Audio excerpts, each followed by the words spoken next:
I'm Christian Seaball from MotorTrend, and as you can see from this very dirty Rivian R1T, I just got off the trail. So I'm gonna plug her in, go grab a coffee, and then show you around the interior. What do you think?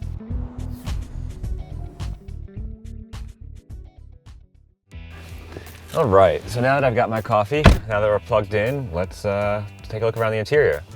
So the Rivian R1T's interior is kind of a nice mix of old and new. On the old front, you have like traditional automotive features such as this really nice wood grain dashboard. It's probably my favorite feature.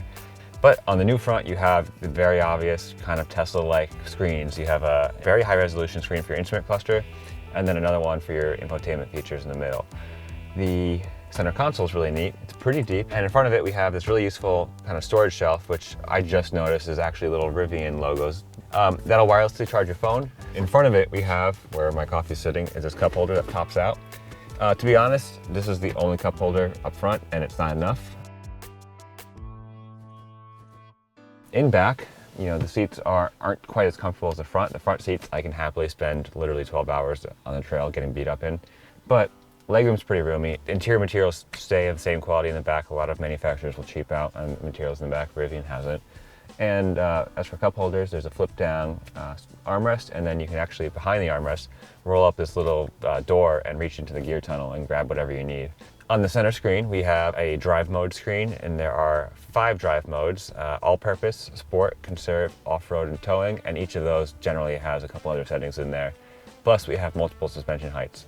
Overall, honestly, I've spent well over 40 hours in the Rivian R1T's interior. I think the design's really nice. I think it seems really well built, especially in this pre-production phase.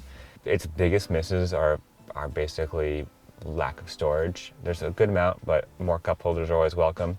Other than that, you know, maybe it's the more hard buttons for, you know, features like volume or temperature.